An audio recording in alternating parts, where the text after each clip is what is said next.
The marble floors of the Fisher Island estate were spotless, yet they always felt slick with unseen blood.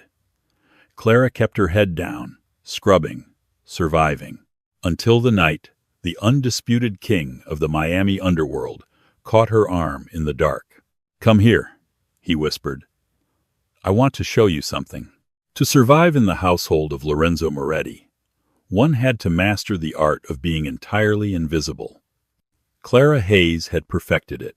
At 24, Clara was not supposed to be dusting 17th-century Venetian mirrors or polishing the imported Brazilian teakwood floors of a $30 million compound on Fisher Island. She was supposed to be finishing her master's degree in finance at the University of Miami. But life, much like the volatile men who occupied this sprawling estate, cared very little for carefully laid plans. When her mother's pancreatic cancer treatments at Mount Sinai Medical Center drained their savings, and her older brother's desperate financial gambles fell through, Clara took the only high-paying job she could find that required no background check, only a referral, discretion, and absolute silence. She worked for the Pavilion Agency, a bespoke, domestic staffing firm that catered to Florida's ultra-wealthy. But everyone knew the Moretti estate was different. Lorenzo Moretti wasn't just a shipping magnate. He was the primary artery for untaxed goods, weapons, and illicit capital flowing through the port of Miami. Lorenzo was 34, possessed a chillingly calm demeanor, and ran his syndicate like a Fortune 500 company. He didn't yell. He didn't throw glasses. He wore custom-tailored Brioni suits, drank Macallan 1926, and commanded a room with a low, gravelly voice that made hardened criminals sweat. Clara's strategy was simple. Keep her eyes lowered, clean the designated rooms, and never, under any circumstances, listen to the conversations happening in the formal dining room. It was a Tuesday evening in late October, the air outside thick with the oppressive humidity of an approaching tropical storm. Clara was in the grand foyer, meticulously wiping down the mahogany banister with a microfiber cloth and lemon oil. The house was supposed to be empty until midnight, giving her a brief window to breathe. Suddenly, the heavy double doors at the front of the estate swung open. Clara froze, her heart hammering against her ribs.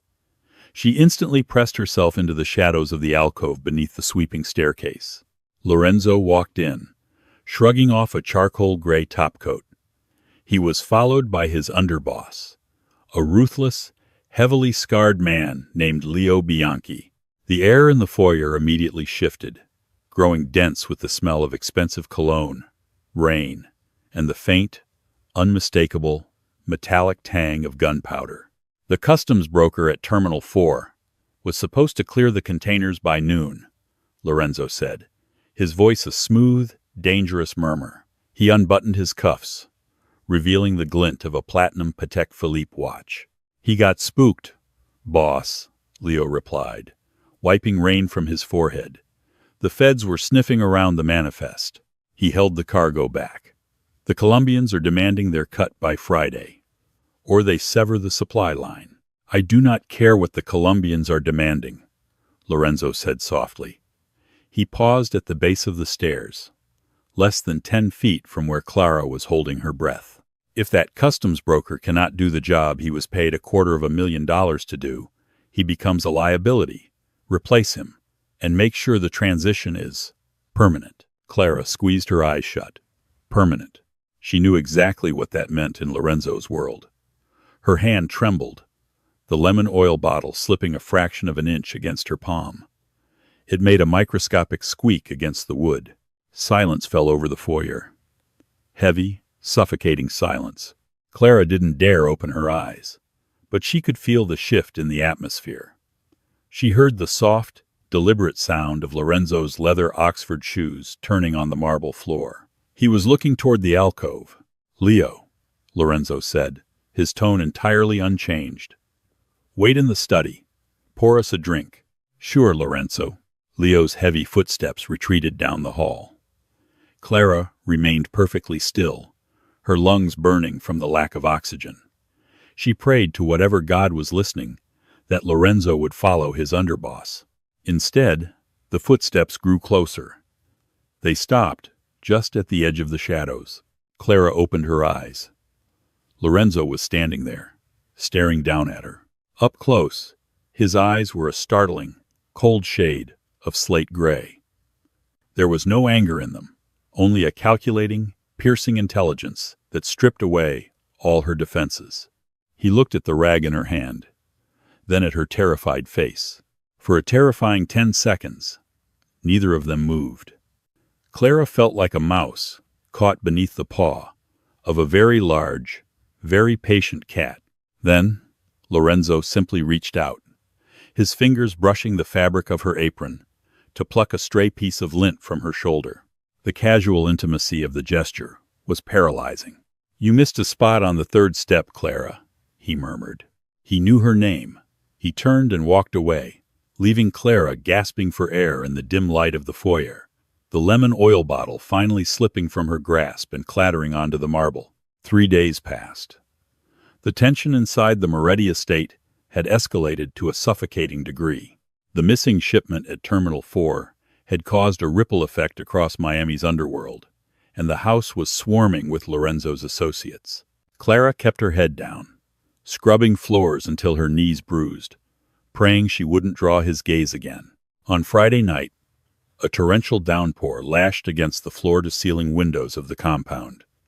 The wind howled off Biscayne Bay, rattling the reinforced glass. Clara was in the kitchen at 11 p.m., untying her apron, exhausted and ready to take the staff ferry back to the mainland. Just as she was reaching for her bag, the head housekeeper, Mrs. Gable, a stern, tight-lipped woman who operated with military precision, entered the room. "Clara, you're not done," Mrs. Gable said sharply. "My shift ended at 10:30, Mrs. Gable. The ferry leaves in 20 minutes. The ferry will wait, Mr. Moretti requires a double espresso and the encrypted ledger from the safe in the East Wing. Take it to his private study." Clara's blood ran cold. His private study? Staff aren't allowed in the East Wing after dark. You usually take his coffee. "I have a migraine that is blinding me in one eye, and I'm going to bed," Mrs. Gable snapped, rubbing her temples. "Do not argue with me, Clara. Pour the espresso, and knock before you enter."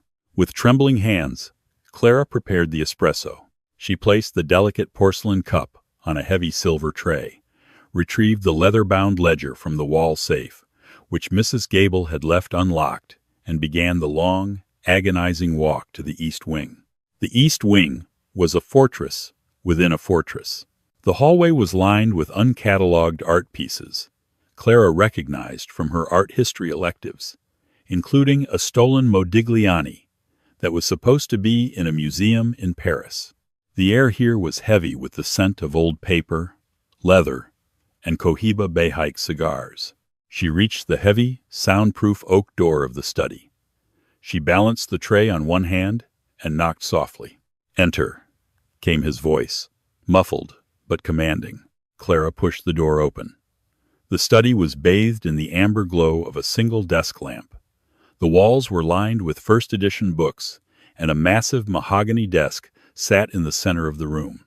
Behind it was a bank of 6 flat-screen monitors, displaying various security feeds, not of the house, but of warehouses, docks, and dimly lit rooms Clara didn't recognize. Lorenzo was standing by the window, staring out at the violent storm, a crystal glass of amber liquid in his hand. He didn't turn around as she set the tray down on his desk. "Your espresso, Mr. Moretti," Clara whispered, desperate to flee. "And the ledger." She turned toward the door. "Lock it." Clara stopped dead. The command was spoken softly, but it struck her like a physical blow. She turned back to look at him. Lorenzo finally turned away from the window. The shadows of the room caught the sharp angles of his face, making him look predatory. "Sir?" "Lock the door, Clara," he repeated, setting his glass down on the windowsill. Panic surged in her throat. She had read the news stories. She knew what men of his caliber did to women they perceived as property. But she also knew that running was not an option. Slowly, she walked to the heavy oak door, turned the brass deadbolt, and heard the definitive click that sealed her inside. She stood by the door, her hands clenched into fists at her sides. Lorenzo walked over to his desk. He didn't look at her with lust. He looked at her with a clinical, terrifying curiosity. He pressed a button on a remote, and 5 of the 6 security monitors went black. Only one remained illuminated. He stepped back and looked at her. "Come here," the Mafia boss whispered, his voice slicing through the ambient noise of the storm outside. "I want to show you something." Clara forced her legs to move. Each step felt like walking through wet cement. She approached the side of the desk, keeping a safe distance from him. She forced herself to look at the monitor.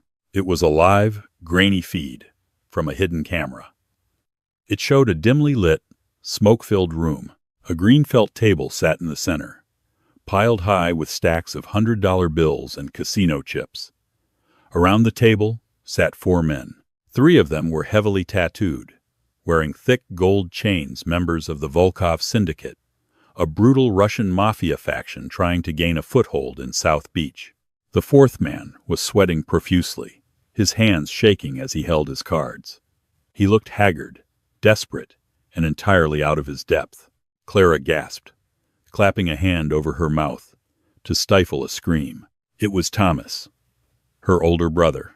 "He is down $400,000, Lorenzo said conversationally, picking up his espresso and taking a slow sip. "Money he does not have. Money he borrowed from a very unforgiving man named Nikolai Volkov." "Thomas." Clara breathed, tears instantly welling in her eyes. "Why is he?" "Because 2 weeks ago, your brother intercepted one of my payroll drops in Little Havana. He stole $250,000 of my money, Clara. He used a fraction of it to pay off your mother's outstanding medical bills at Mount Sinai. A noble gesture." Lorenzo's voice hardened, dropping an octave. "The rest, he decided to gamble at a Russian-run underground club, hoping to double it so he could pay me back before I noticed it was gone." Lorenzo set the porcelain cup down with a sharp clack. "I always notice when my money is gone." Clara's knees gave out. She grabbed the edge of the mahogany desk to keep from collapsing to the floor.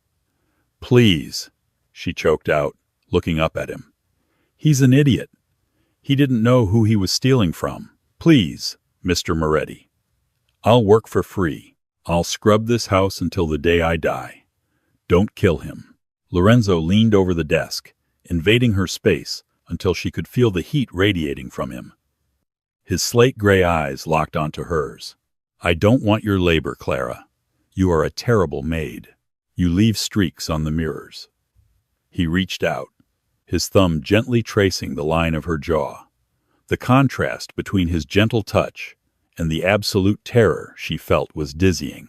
"I hired you because I knew exactly who you were the moment the Pavilion Agency sent your file.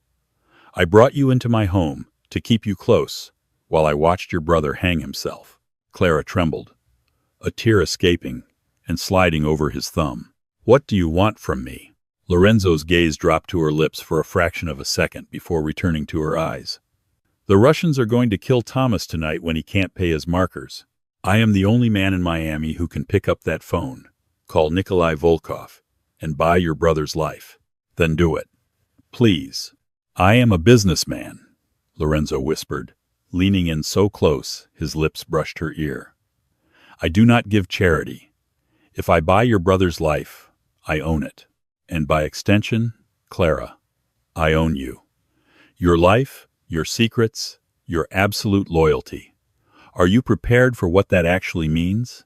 On the monitor, one of the Russian men stood up, drawing a heavy semi-automatic pistol from his waistband and placing it casually on the green felt table. Thomas buried his face in his hands. Lorenzo picked up his secure cell phone from the desk and held it out to her. 10 seconds, Clara.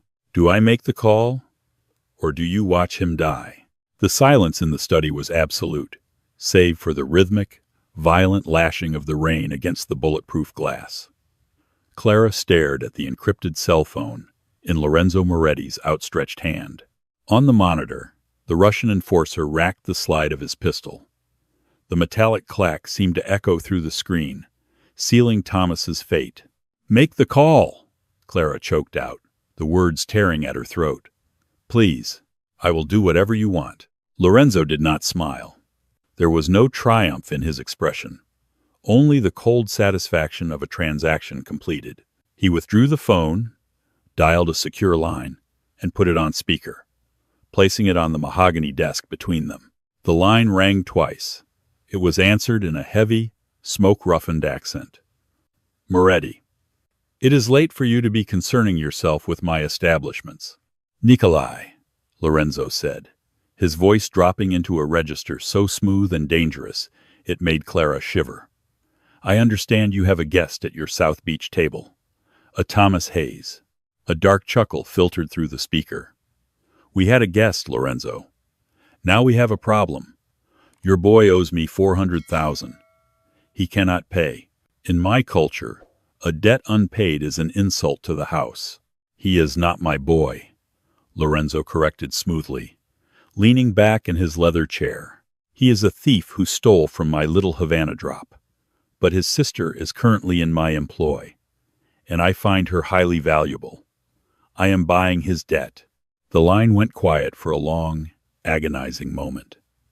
Clara watched the monitor.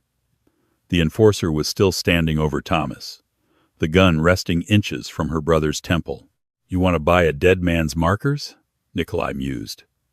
"That will cost you a premium, $800,000, wired to my Cyprus accounts by midnight. Or I leave his body in the trunk of a Honda Civic outside the Miami-Dade police precinct." $500,000, Lorenzo countered, his tone leaving no room for negotiation. "Wired immediately through the Caymans, and I will allow your freighter's uninterrupted passage through Terminal 4 for the next 30 days, without my customary tax. Do not push me, Nikolai. You know I can shut down your entire importing operation with one phone call to the harbor master." A heavy sigh crackled over the line. "Terminal 4. 30 days. You have a deal, Moretti." The boy leaves out the back door.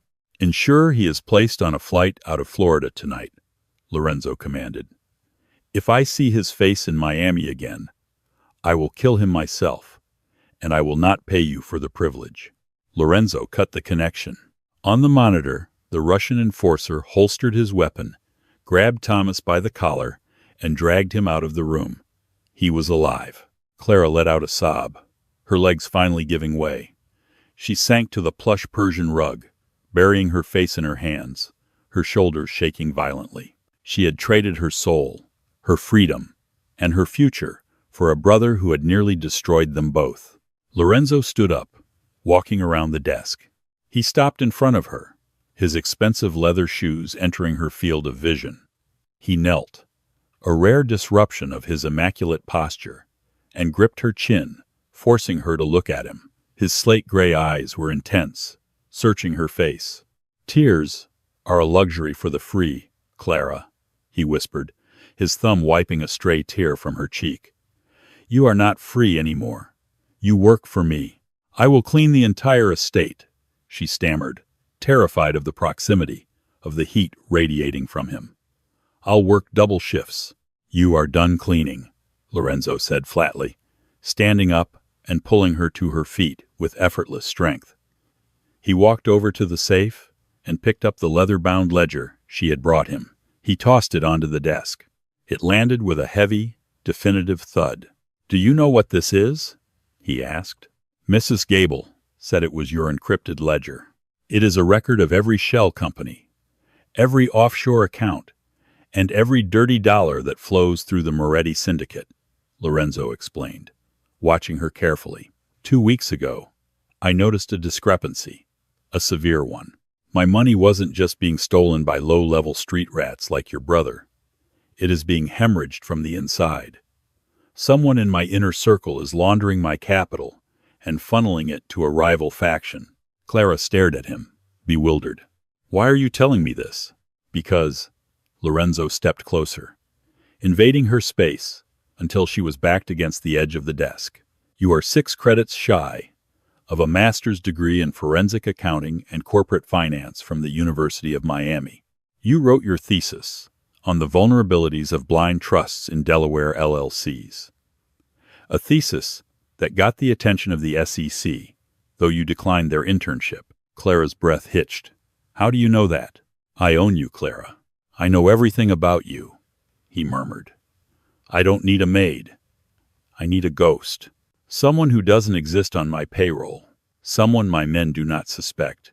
To audit my books and find the rat who is stealing from me. You want me to audit a Mafia syndicate? Clara asked, her voice trembling. If your men find out. If they find out, they will kill you, Lorenzo stated calmly. Which is why you will no longer sleep in the staff quarters. You will be moved to the guest suite in the West Wing. You will be provided with a new wardrobe, a secure laptop, and unlimited access to my private servers. To the rest of the house, you will appear to be my personal companion. A sudden, intense infatuation. No one will question why you are always by my side. The implication hung in the air, heavy and suffocating.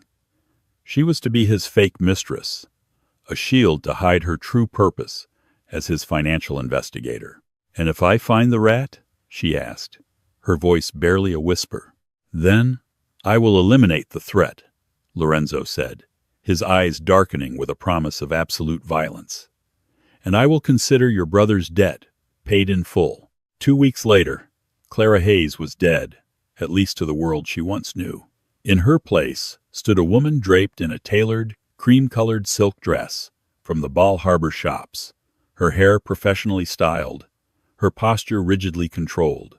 The guest suite in the West Wing was a gilded cage of spectacular proportions, featuring a balcony overlooking Biscayne Bay, a marble soaking tub, and a heavily encrypted workstation, hidden behind a false wall in the walk-in closet. The transition had been brutal. The staff, including a furious Mrs. Gable, treated her with a mixture of quiet awe and simmering disdain. They believed she had slept her way out of a maid's uniform and into the boss's bed. The reality was far less glamorous and infinitely more dangerous. For 14 days, Clara had barely slept. She spent her nights staring at cascades of numbers, tracing untraceable funds through a labyrinth of Swiss bank accounts, Panamanian holding companies, and real estate investments on Brickell Avenue. Lorenzo was a constant, brooding presence. He would often enter her suite late at night, pouring them both a glass of Macallan, standing silently over her shoulder as she deciphered the complex money-laundering webs. The proximity was maddening. Lorenzo was ruthless, a man who ordered executions as casually as he ordered espresso. Yet with her, he was intensely protective and fiercely intellectual.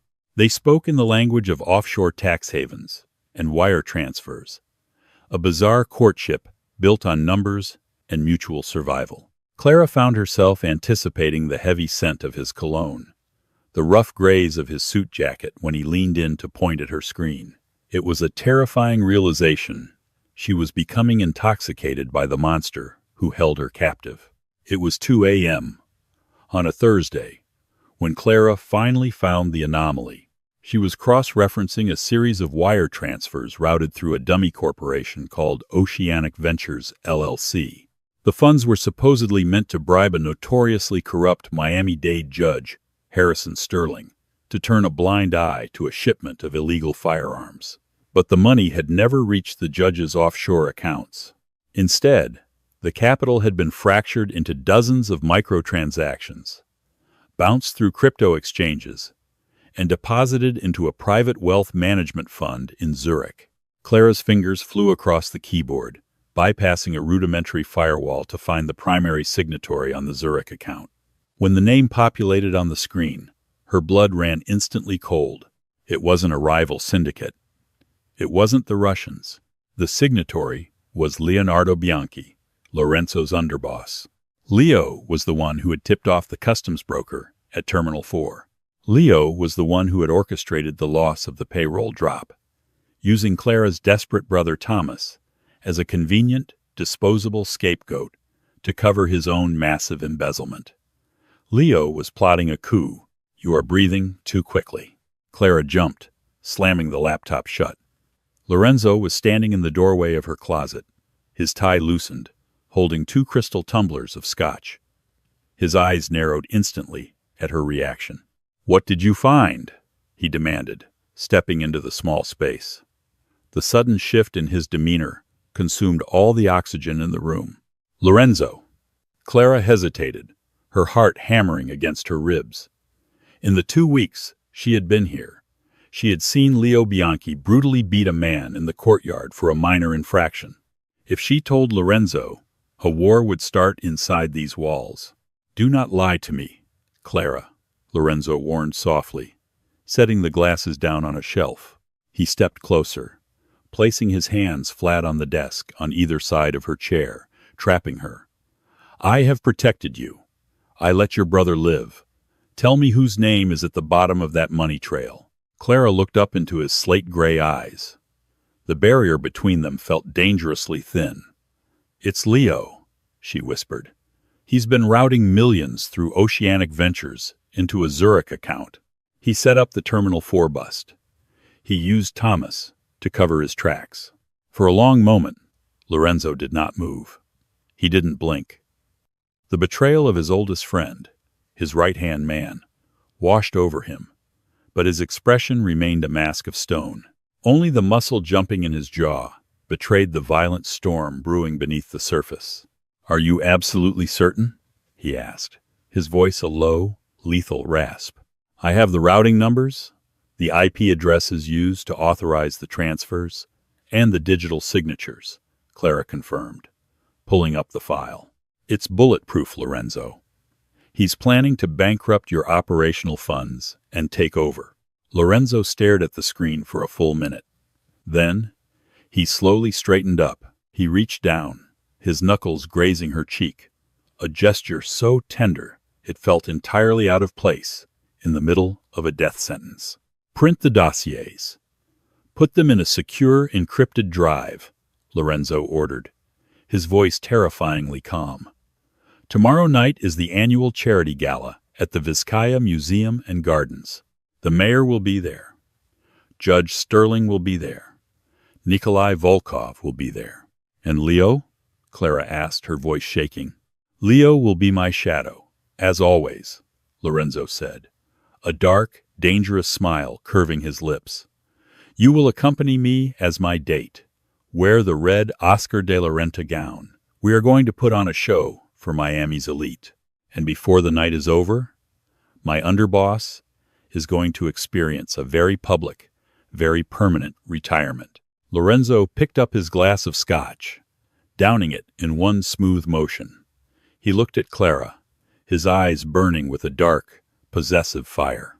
"You did well, Clara," he whispered, leaning down until his lips brushed her ear. "You have proven your worth. But tomorrow night, you stay exactly by my side, because when the blood starts flowing, I will only be protecting what is mine." The humid Miami night clung to the stone facade of the Vizcaya Museum and Gardens, illuminated by floating lanterns reflecting off Biscayne Bay. Tonight was the annual Coastal Conservation Gala, a glittering illusion where Miami's political elite rubbed shoulders with the predators who truly ran the city. Clara stepped out of Lorenzo's bulletproof Maybach, wearing a red silk Oscar de la Renta gown, a diamond Cartier necklace resting heavy against her collarbone. Lorenzo followed, looking devastatingly lethal in a midnight blue Tom Ford tuxedo. "Breathe, Clara," he murmured, offering his arm. "Act like you own the ground you walk on." Inside the Renaissance-inspired courtyard, waiters circulated with Dom Perignon. Clara immediately spotted Leo Bianchi. The heavily scarred underboss approached them with a tight, artificial smile. "Lorenzo, Miss Hayes," Leo greeted. "The security perimeter is locked down." "Excellent work, Leo," Lorenzo said, his voice dripping with an undetectable poison. "Enjoy the evening." Leo's eyes flicked to Clara for a fraction of a second before he melted back into the crowd. Clara's heart hammered. She knew the encrypted drive, proving Leo's betrayal, sat in Lorenzo's breast pocket. For 2 hours, Clara played her part, standing by Lorenzo as he navigated treacherous conversations with corrupt judges and Nikolai Volkov himself. Finally, at 11:30 p.m., Lorenzo leaned down, walked toward the eastern gardens. "To the stone barge breakwater," he whispered.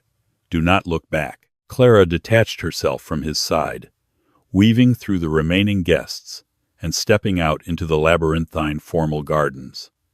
She reached the edge of the water, where the massive stone ship served as a breakwater. It was completely isolated. Then, gravel crunched behind her. "You're a long way from the VIP tables, sweetheart." Clara turned. Leo Bianchi stepped from the shadows of a banyan tree, pointing a suppressed Heckler & Koch pistol directly at her chest. 2 loyal enforcers flanked him, cutting off her escape. "Leo," Clara breathed, forcing herself to hold her ground. "Cleaning house," Leo sneered. "I knew there was something wrong with you, Clara. A master's student in forensic accounting? I know you've been looking at my Zurich accounts. Right now, my men are isolating Lorenzo in the wine cellar. By the time I toss your body into the bay, the Moretti Empire will be mine. I'll pin it on the Russians." "Flawless?" a voice echoed through the dark. "I would call it spectacularly amateur." Lorenzo stepped out from behind a marble statue 50 feet away. In the shadows surrounding the barge, the red laser sights of half a dozen sniper rifles flickered to life, painting Leo and his men with crimson dots. Leo's face drained of color. "How? You think you can bribe my men?" Lorenzo asked, walking slowly forward. "The men you sent to the cellar are bleeding out on the limestone. You are a thief and a terrible strategist. Let me walk, or the girl dies," Leo roared, panic breaking his composure. "I'll wire the money back." "The money is already gone, Leo," Lorenzo said softly. At 10 p.m., Clara's bypass protocols executed. She hijacked your accounts and routed all $75 million back into my Cayman's trust. You have zero leverage. Leo stared at Clara with sheer hatred. "You bitch." Twip, twip. 2 suppressed shots echoed. Leo's enforcers dropped dead instantly. Leo froze, a red laser dot resting perfectly between his eyes. "Drop it," Lorenzo commanded. Trembling, Leo let the pistol slip. He fell to his knees. "Lorenzo, please. We were brothers." "Brothers do not steal," Lorenzo whispered. He drew his custom 1911 pistol, aimed at Leo's chest, and pulled the trigger. The gunshot was deafening. Leo collapsed backward onto the lawn, a dark pool of blood spreading across his white shirt. Silence descended as Lorenzo's men faded away to handle the bodies. Lorenzo holstered his weapon and walked to Clara, gently cupping her face. "It is done," Lorenzo said. He reached into his pocket, pulling out a heavy black envelope. "Inside is a new passport, a ticket to Geneva, and a Swiss account with $10 million. You can walk away right now. You will be safe, wealthy, and entirely free of my world." Clara looked at the envelope. It was everything she had wanted. Yet, looking at the brilliant, lonely architect behind the ruthless exterior, she realized boarding that plane felt colder than the dead man on the grass. She pushed his hand away, stepping into his space and threading her fingers into his hair. "I don't leave streaks on the mirrors anymore, Lorenzo," she whispered. "And I don't run." A devastating, genuine smile broke across Lorenzo's face. He dropped the envelope, pulling her flush against him. "If you stay, there is no stepping back," he murmured, his slate-gray eyes burning. "You will be my partner, my queen, and I will burn this city to the ground before I ever let you go." "Then let it burn," she answered.